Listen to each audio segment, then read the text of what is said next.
Dallas is one of TV's most successful dramas. Running for 14 seasons between 1978 and 1991, the show is set around the exploits of the Ewing family, their ranch Southfork, and the oil company Ewing Oil.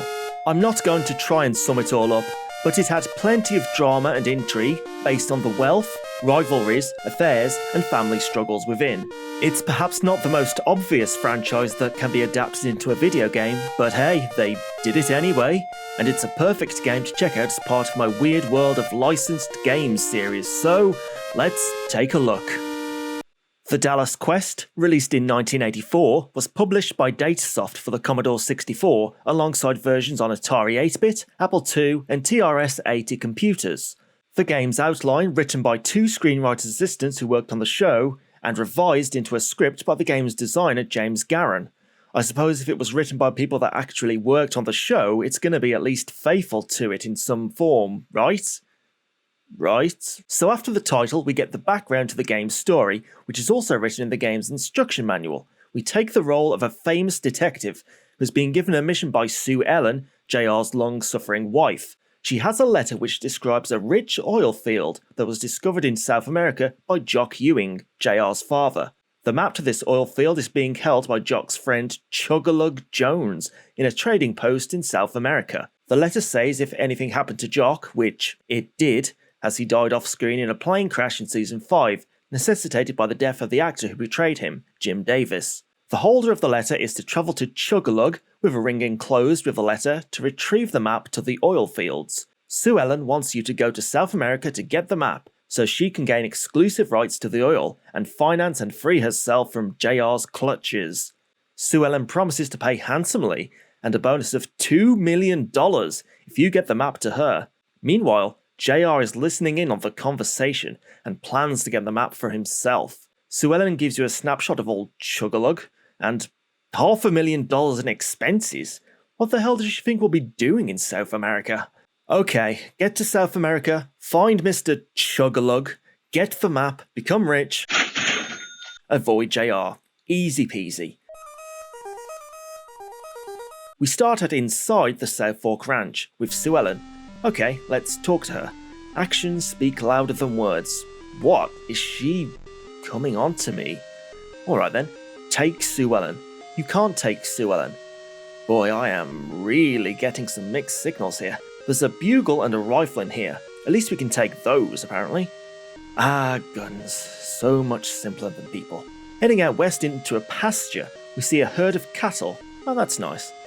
When we move around a bit, a thunderstorm happens to roll in, and the cattle start to get restless. Okay, they're looking a bit more nefarious now. Oh wait, they're heading straight for me. Better think of something fast. All we've got is a bugle and a rifle though. I don't think we've got time to shoot all of them, so maybe a nice song will...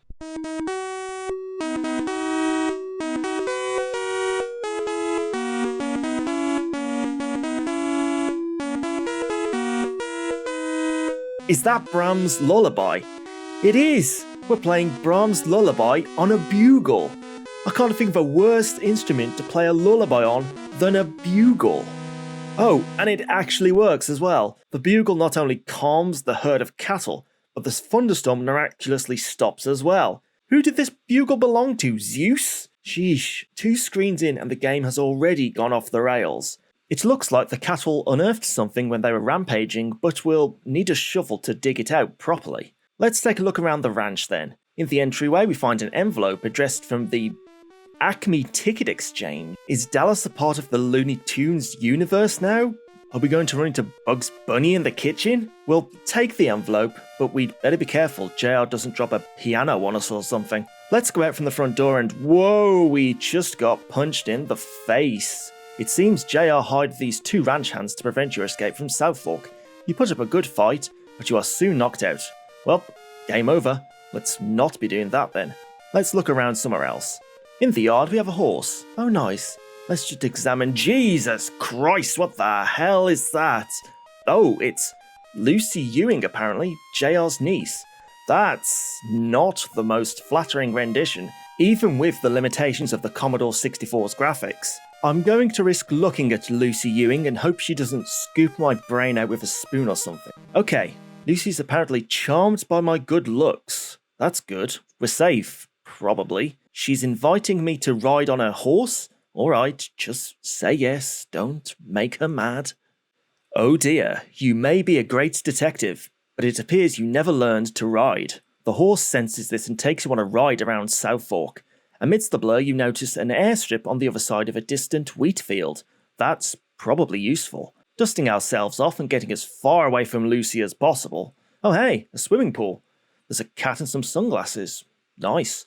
No time for relaxation though, we're on a quest. The Dallas quest. Moving along, there's a barn and an owl. A night owl, apparently. Oh, this is going to figure into a puzzle, isn't it?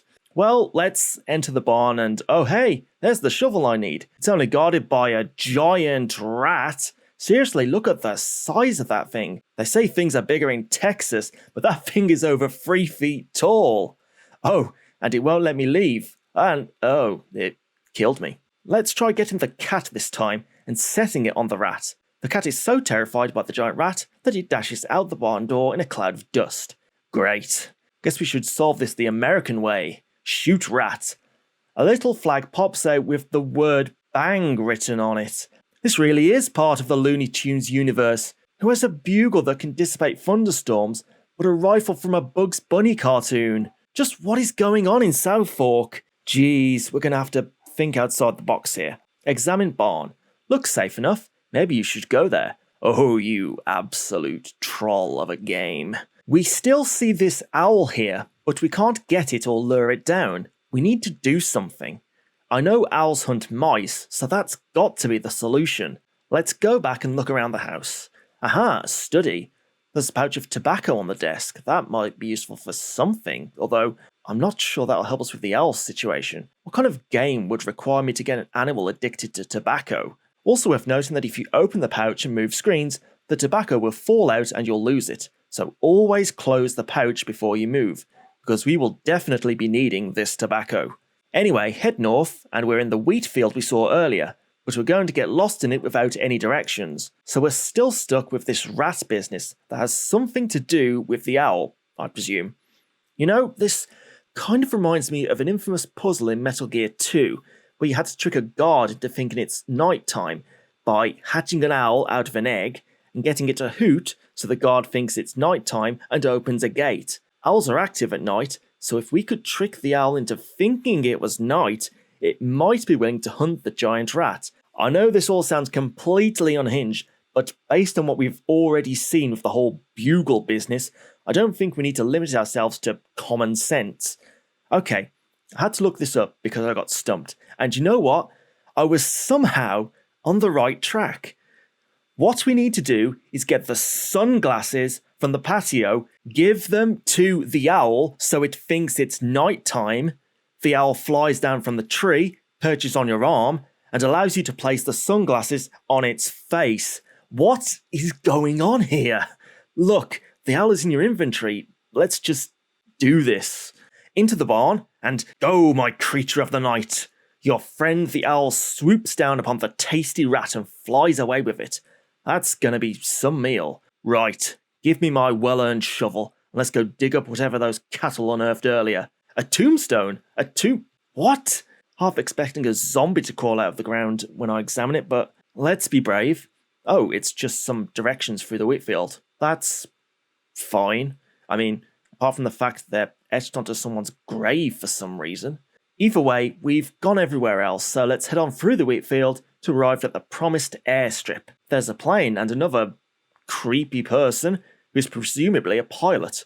Look, he's got the aviator scarf and goggles and everything. This is Ray Krebs, a character from the show who is a ranch foreman and apparently a pilot. I don't know about this. Give him the envelope with the tickets in, and he agrees to fly you to South America and away from this ranch of horrors. Now we're in the air. Why is that door open? There's a knapsack here. Inside are a rope, suspenders, and a parachute. I have a feeling at least one of those items might be useful in the near future given the current course of this game. Sure enough, Ray says you need to parachute down into the South American jungle below because there's no landing strip in the middle of the Amazon, and he needs to get back in time for the football. Classic Ray! Now, before we go any further, you need to know what to do here so you don't softlock yourself. You'll need to use the knapsack as a second inventory and put in any items you can't fit inside your regular inventory and then carry the knapsack with you. To do this, you need to get the knapsack, open the knapsack, drop the knapsack, and then drop all the items into it, pick it up and close it. If you don't close it, you'll lose everything inside there when you move screens, just like the tobacco pouch. Hang on, while we've been doing inventory management, something's happened. Uh-oh, JR has followed you in his jet helicopter and is closing in. His jet helicopter? What is this? What is a jet helicopter? Is JR now piloting Airwolf to come after us? Why does JR know how to pilot a helicopter? This game is out of control. Okay, before JR decides to commit literal murder and blow us up, we'd better get all our items into the knapsack and parachute down into the jungle below.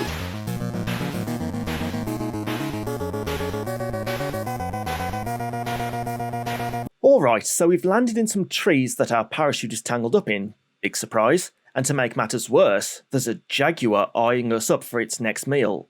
And I don't know what's going on with this monkey, he seems a bit concerned. We've got to get ourselves loose from this parachute before that jaguar eats us and, oh boy, here we go.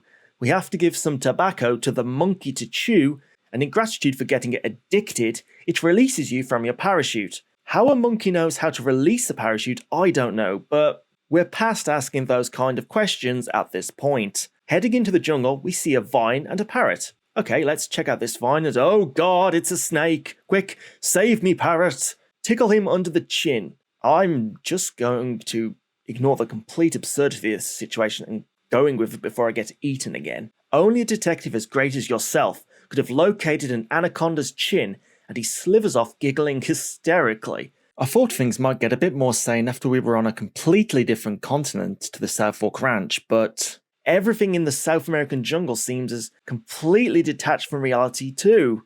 Great. Moving along, we need to cross a river on a dinghy and...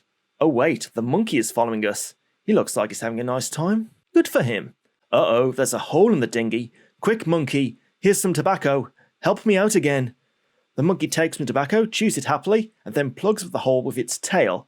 Okay, so, as long as we have the tobacco, we can feed his addiction and get him to solve all our problems. Seems morally responsible. Oh, hang on, more problems. A herd of rampaging hippos has capsized the dinghy. Let's just ignore the fact that there are no hippos in South America and just deal with the immediate danger, shall we? Oh, and there's a giant turtle that looks a bit disturbed, but focus. Well, it worked once before to stop a herd of rampaging animals, so let's get out the bugle and drop another classic, shall we?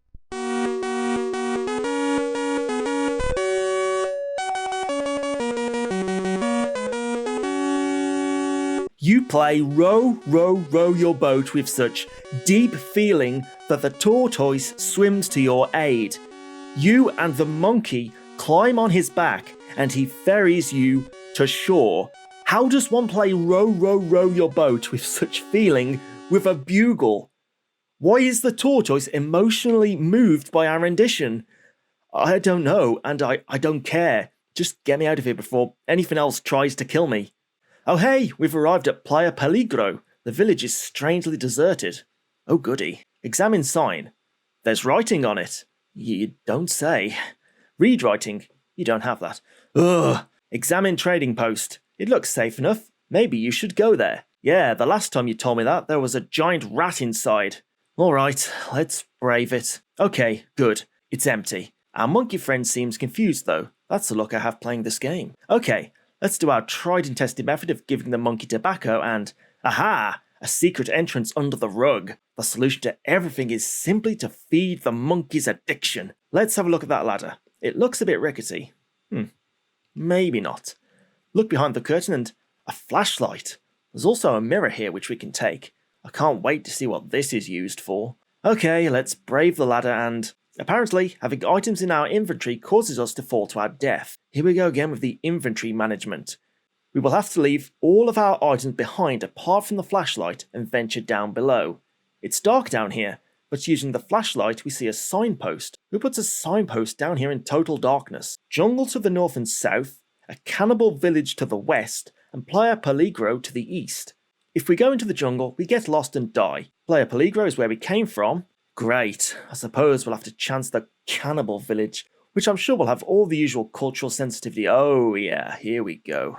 Examine Chief. The cannibal chief is determined to convince the tribesmen that you would best serve their needs as the main course on tonight's dinner menu.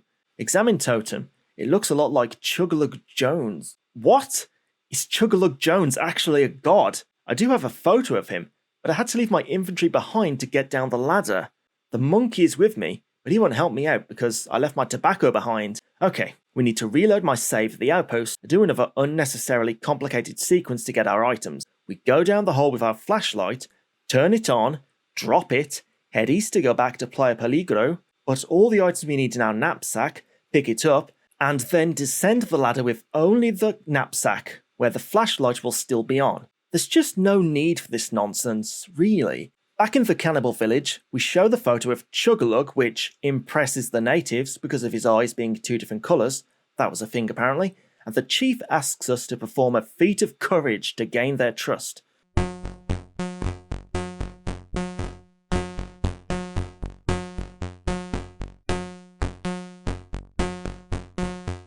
What the? Thinking the chief said feat of courage, you break into an elaborate tap dance, while behind you a line of chorus girls go dancing by. Is that supposed to be funny? Where did this come from? Considering how much your feet hurt from all this running around, tap dancing seemed pretty courageous to you, but the chief is not amused. He's not the only one. He gives an order. The natives grab you and escort you to a crossroads. The crossroads of courage. So here we have to choose one of the 3 tests of courage to complete. Main Street to the north, Dumbo's Nest to the south, and Nest Egg to the west. You can probably tell which test involves which animal based on the sign. Okay, I'm choosing Dumbo's Nest because it sounds the most ridiculous. Why not? You must enter the elephant burial ground guarded by Roger, the rogue elephant.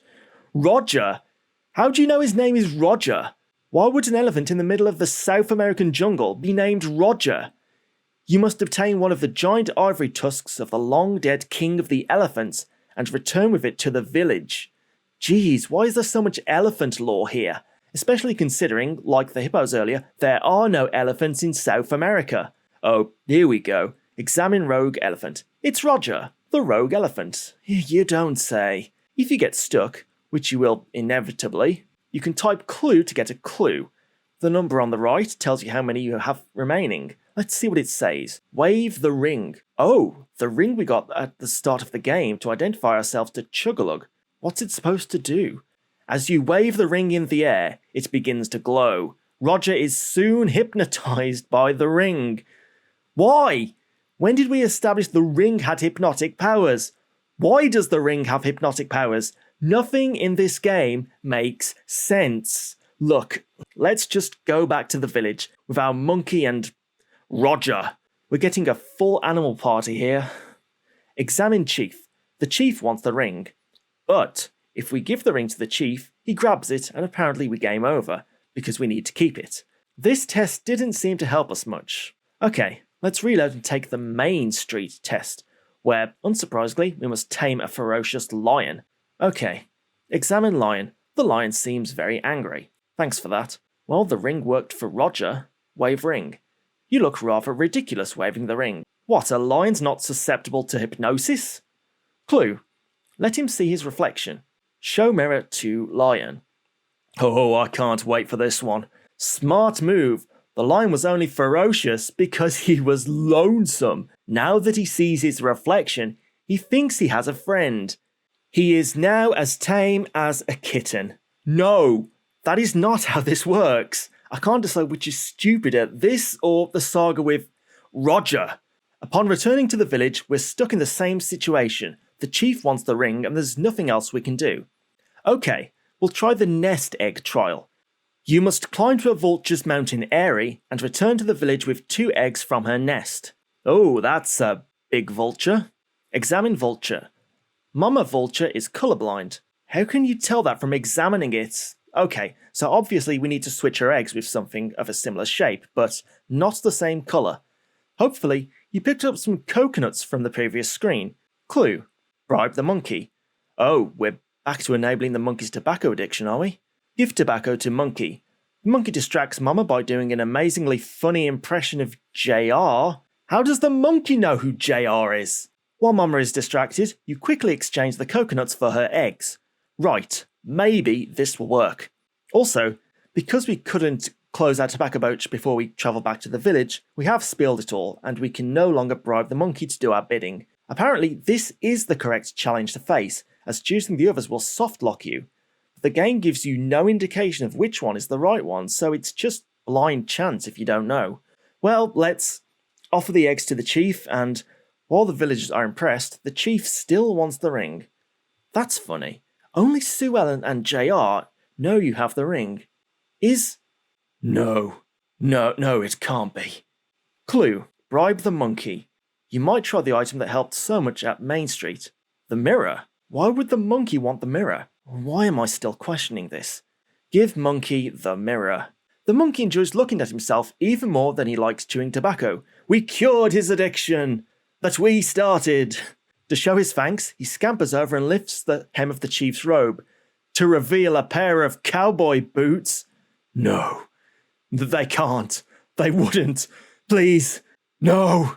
You rip off the headdress. It's JR. They actually did it. No. The natives are surprised and angry. They are about to attack JR when suddenly a helicopter swoops down, dragging a rope ladder. JR grabs the ladder and is lifted to safety. What is this? This is the breaking point. The popular drama series Dallas has lost all credibility. One of TV's most notorious villains has become a Scooby-Doo miscreant. There is no coming back from this. This is the ultimate abuse of a license. This couldn't be any further from the source material if it tried. And trying it obviously is. Okay. We need to see this through. Wherever this takes us. Whether JR allies himself with aliens or whatever, I don't care. We're finishing this. The natives are now turning their anger on you, since for some reason they didn't notice that JR wasn't a real village chief. That's on them, honestly. There's a cave, but we can't get past the natives. The monkey is still enamored with his own reflection, so he's out of the game now. Using our magic hypnotizing ring, the natives begin chanting Chug-a-Lug, the name of their maybe god, and clearing a path to the cave for you. Inside we find, oh Jesus, that's a huge spider. That is almost as horrifying as Lucy Ewing. Examine spider. It is huge, ugly, nasty, and deadly. Those are 4 very bad things. We can't take the torch apparently, so we must have to do something else. The ring doesn't work this time. It only works when it feels like it, I suppose. The monkey is still following us, but admiring his reflection. This is where the game really screws you over if you took the wrong trial of courage. You needed to do the nest egg trial to get the vulture eggs. As far as I can tell, you can't proceed here after having done the ones with the lion or Roger. Even so, the solution is still ridiculous. You use the torch to heat up the eggs, which makes them hatch. In moments, the eggs hatch and the baby birds begin to cry, Mama, Mama. Why can the birds speak? Suddenly, in swoops Mama Vulture, who quickly destroys the spider, web and all, collects her babies and departs. Jeez, I bet that was messy. You can head on to total darkness again. I hope you picked up the flashlight you dropped in the secret tunnel, or you're in softlock jail once again. If you do have it, turn it on to reveal an awesome statue. Oh wow, that is awesome. Examining the statue, we find it is one of the god Chug-a-Lug. So, wait, Chug-a-Lug a god all along? Was the letter sent to Sue Ellen by this god? Was Jock Ewing actually a friend of a god? Ugh. Stay focused. One of its eyes is missing. Obviously, that has to be the magic hypnotizing ring. As you let go of the ring, it begins to take on a life of its own. It floats mysteriously through the air, finally coming to rest in the statue's empty eye socket. It's fine. The statue's mouth drops open and something falls to the floor. The map! Finally! Our quest is Before you have a chance to examine the map, JR appears from the shadows. Oh yes, here we go. JR says, "Hold it, truce. You found the map, but let me make you a little proposition. I'll give you $10 million for the map and save you a trip back to Southfork. What do you say?" Do I trust JR? The man that hired goons to assault me, chased me in Airwolf, and dressed as a tribal chief to get the ring off me. Boy, what a tough decision. He's also got his hand on a lever, which probably does not do anything good. Alright, let's say yes, just for completionist's sake, and unsurprisingly, JR double crosses you as you hand in the map, he gives you the $10 million and pulls the lever, dropping you into a pit of snakes. JR now offers to save your life for $10 million, which he just gave you. He truly is TV's biggest villain. If you agree, he takes the money and the map, leaving you stuck working in Chuglug's Emporium for the next 10 years as you try to earn money to travel back to the States. That's the bad ending then. So let's reload and not accept JR's deal, and you've made the right choice. The magic is strong in the cave. You feel a wave of dizziness for a moment, and suddenly you find yourself back in Southfork. Oh, so we just magically teleported back. Sure, let's just give the map to Sue Ellen and put an end to this roller coaster. Sue Ellen hands you an envelope with your reward money, $2 million. And as you are about to hand her the map, the Ewings appear. Ray, Lucy, JR, and Bobby. And each one is saying, "We want our share." Oh, those Ewings, always after that money. You are surrounded by excited Ewings, each one demanding a share of the map. No, you don't know what I had to do to get this. I jumped out of an airplane, I got a monkey addicted to tobacco, I befriended an elephant named Roger. I've earned this. Oh, we're not quite done yet. Miss Ellie now enters saying, "Stop it, stop it, stop it." She grabs the map and says, "I'm tired of all this fussing and feuding," and throws the map into the blazing fireplace. No. No. No. As the map goes up in flames, Miss Ellie says, "That ends it, once and for all." Well, the Ewings didn't do so well, but you are $2 million richer. Congratulations on completing the Dallas quest. Oh, at least we got our money, I suppose, but was it worth it? Was it really worth it? This is one of the most unhinged games I have ever played. I don't think I'll ever be the same again. The memories of this playthrough will haunt me for the rest of my life. Does this game accurately reflect the original TV series? Does it? No. Dallas was a serious family-based drama. There were no giant rats, jet helicopters, animals with addiction problems, hypnotizing rings, or disguising yourself as a tribal chief. And again, this was written by 2 screenwriting assistants for the show. It's not like they couldn't have known the source material. As a text parser in itself, the game has some puzzles which make sense, but so many more that are completely detached from reality, alongside the multiple inventories with the knapsack, and making decisions which will softlock you with no warning whatsoever. That said, it is at least entertaining in the sense that you have no idea what will happen next, as the game will just constantly push the boundaries of narrative and rationality. It's a total abuse of the license, but it is the only Dallas game ever made, so you're stuck with it if you want some more action with the Ewings beyond the show. I'm not sure we'll ever top this experience in our journey through the weird world of licensed games, but there's still plenty of games out there to test that theory on, so join me next time as we take another trip through licensed hell, where hopefully we won't have to get an animal addicted to harmful substances. Jeez.